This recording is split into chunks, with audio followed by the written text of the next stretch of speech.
on, guys? Welcome back. It is Wednesday evening, 8 o'clock in the night already. It is hot, it is humid, but we have been in the shop. We have been getting it done. We did have the nice door open, which was giving quite a breeze, but all the bugs, you know how it goes. We have to shut the door now. Now it's going to get really hot in here. But we have been going over the 05 for this weekend, the race Saturday, the YouTube Call-Out Challenge, North Carolina. We are leaving Friday first thing. So tomorrow we're going to bring this thing home, load up, but today is the last night of check over stuff. We're going to kind of go over a little bit of what I've been doing, what I check over to make sure we are going to be in good shape for the race. I did take it for a quick test rip, and then of course it started raining. So we got the radials on. Obviously, that's one thing we do before the track, seeing that we have a set of radials. We do a basic bolt check, go over everything, make sure we don't have any leaks. I always readjust my CalTrack bars. If you don't know how they're kind of set up, they have a tension bar. And so I make sure that tension bar is touching, then I back it off a half turn. That's how I adjust my CalTracks for the track. The other thing we did delete out of here is our airbags. Now, for the street, they're not really that big of a deal, but seeing that this truck is lowered a little bit, the airbags kind of sit like this. So when we go to launch off this thing, I don't want them to fully bottom out and then create any type of suspension bind causing us to hop or anything. So I did temporarily take the airbags out. So got that done. Basic overview of the engine. We just went over our boots, our clamps. We did get our new compressor cover powder coated, which you guys can see. So we got everything done in the engine bay. I always check over my boots and clamps. I don't know if I just said that or not, but check the oil level, like I said, check fluid levels, go over the valves one last time. We did that. So just a lot of loose, kind of tidy odds ends, stuff like that. So we are pretty much ready to go. This thing is done. I always bump up the tire pressure before we load, and I usually try not to drive these things on the street, but seeing that we're pretty close to the house, we can just do that. So that is pretty much a wrap on the 05 here. This thing is ready to go. So in my opinion, we are about as prepared as possible for this Saturday to race this thing again. Now, I just want to touch on one quick thing. You guys know the last time this truck was on the radials racing was when it had its old engine setup, the triple turbos. It was making, you know, well over 1,300 horse. And we all kind of know what happened. So really the main point that I want to touch on here is these trucks are heavy, they make a lot of torque, and when you start pushing parts and things to the limit, you're gonna find some weak points very, very quick. These things love breaking parts. They're just, the weight of them, four-wheel drive, everything is just kind of tough, and everything has its kind of life expectancy. I'm not saying that, you know, it's inadequate parts or, you know, my ability to wrench on this thing.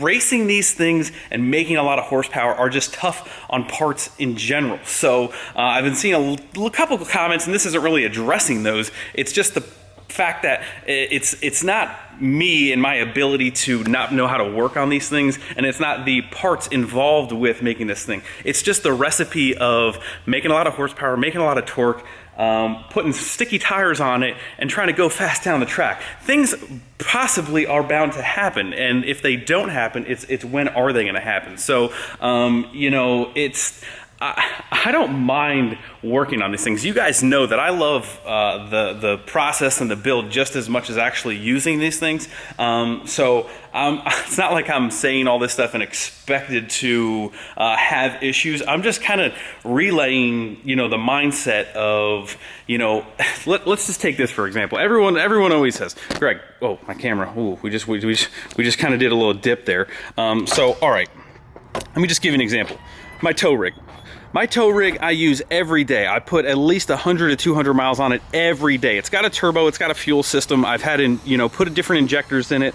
I've worked on this thing. This thing does not let, we've got some background noise. This thing does not let me down ever.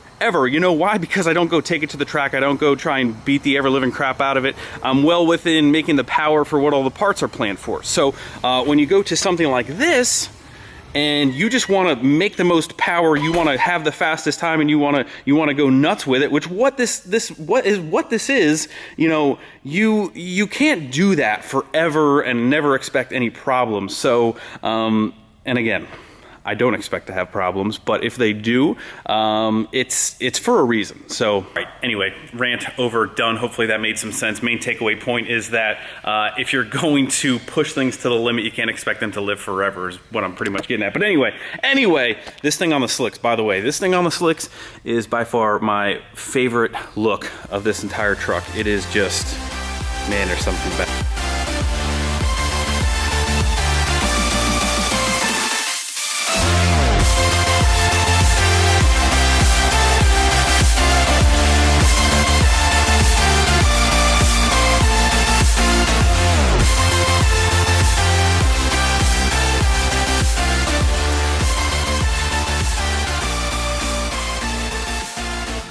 All right, guys, I am determined to get at least a little bit of work done on the 12 valve right now with the limited time that we have left. It's already about 9 o'clock, but I know we've been a little distracted with the event coming up and Project Danger over here, like I've been mentioning. I apologize. We're gonna get back to getting to working on this thing. So first things up, we're not really gonna get into the whole cam cover case deal tonight. That's gonna take a little bit of time. So what I thought we could do is at least try and get our exhaust manifold bolted back up. As you guys know, our man Mikey G sets us up with these studs. I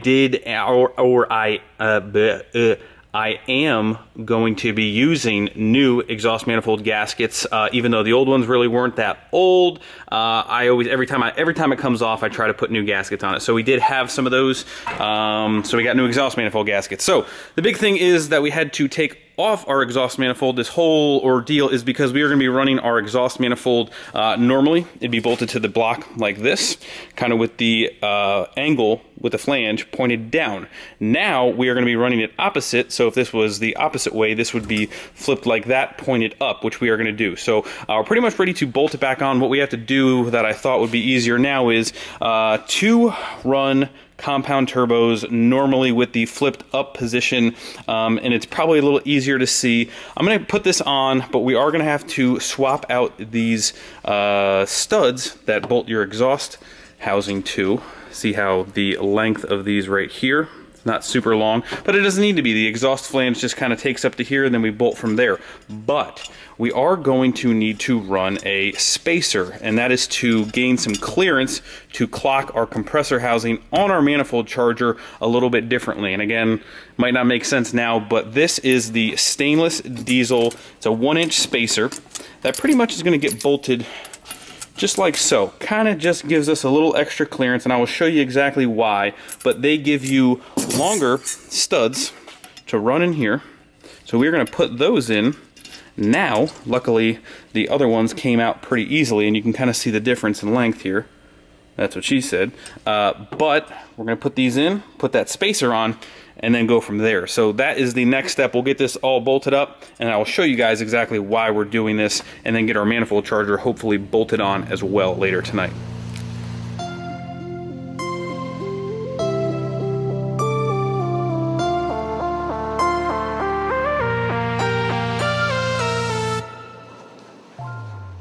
All right, so we got our exhaust manifold all bolted up here. Not really torqued down, just kind of loosely bolted there. As you can see, now your EGT and drive pressure are on the back side of this, which brings me to my first point. My wiring, I usually try and get everything nice, neat, no slack, no loomed up excess underneath the dash. I kind of trim everything, which always tends to bite me in the butt a lot of times, because when we go to change different setups, well, guess what? Now all of my lengths that have to, basically go from here up to there, those were fine. Now they need to go probably another extra foot, so I'm going to have to redo some of that. So if you guys like to change your stuff and you're doing wiring, stuff like that, usually always a good idea to leave yourself some excess just for this reason. I kind of ran into the same thing on the 05, went to a triple turbo setup, now to a single. All of my wiring kind of shifted on this side, so just something to note there. So anyway, back to the topic at hand, this manifold flipped up ordeal. So I can't really show you exactly because the studs kind of go hit the actual turbo. So imagine this being like another inch closer to the manifold, and as you can see, the actual compressor housing gets fatter down here. It's actually a longer distance from here to here as opposed to here to here. So if this was able to get seated down all the way on this manifold, to get this housing not to contact the compressor housing, not to contact the exhaust manifold, this compressor housing would probably have to be something like that. So the way we want to pipe these chargers is we want to try and rotate this compressor housing as close down as possible, kind of like this. So I'm going to go ahead and pull this off, put our spacer on, that way you guys can see exactly what I'm talking about. This is going to be the pipe eventually going down into our intercooler. So having it like this, especially when our other turbos here, is going to be really in the way. So we want to try and angle this kind of something like that. So I'm going to go ahead, pull this off, put the spacer on, and then show you guys exactly how we're going to clock. All right, and there we are. We have the stainless diesel 1-inch spacer in between our exhaust manifold and our exhaust housing, and you can kind of see these studs fit perfectly now. We'll be able to put bolts on those. So now, as you can see, where before we were only allowed to really get that like here, now we can really get this thing pretty much almost in the down position and have enough space here. You don't really have to worry about this, you know, contacting this. They both move as one unit, so we can get that thing pretty close, and our intercooler pipe can kind of get tucked nice out of the way. Seeing that our second turbo being right here, our hot pipe is going to need to kind of come right here. This can be tucked in out of the way. If this was more angled like this, that would be right in the way from our hot pipe kind of coming around into our second exhaust housing. So with this being able to get pushed out of the way, it can be tucked nice, neat out of the way. So hopefully that helps if you guys ever see people running compound turbos or even manifolds in the flipped up positions. Obviously some of this changes with boy, it's getting tough. Some of this changes with S300 turbos in the flipped up position. Not everybody needs that big of a spacer or a spacer at all. I just know with this S400 stuff, the way we're running it, we were definitely going to have to run a spacer with this combination. So kind of looks like our heater lines need to kind of get pushed over a little bit to kind of remain out of the way, but should not be a big deal. But we are well on our way.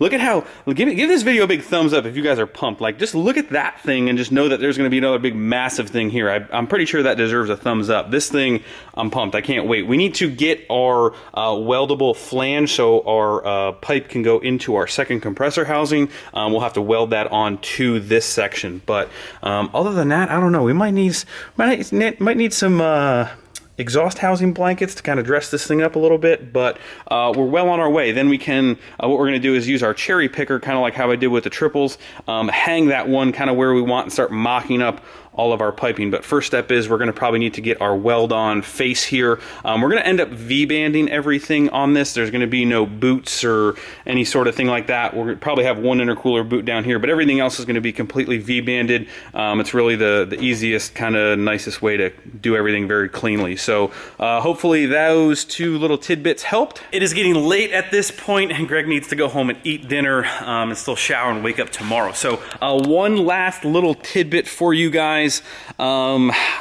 After looking at this thing, these tires got to go. I don't like them. I know we just got them. I can't really return them. I'm probably going to throw these things up on the Craigslist. 26, 10, 14, these things are definitely going to be for sale. New tires should be here already tomorrow. Really, the first thing that I did when I got home after we kind of mounted these things up was go right online and find out my options. We do have a more squarey, I just said squarey, holy crap.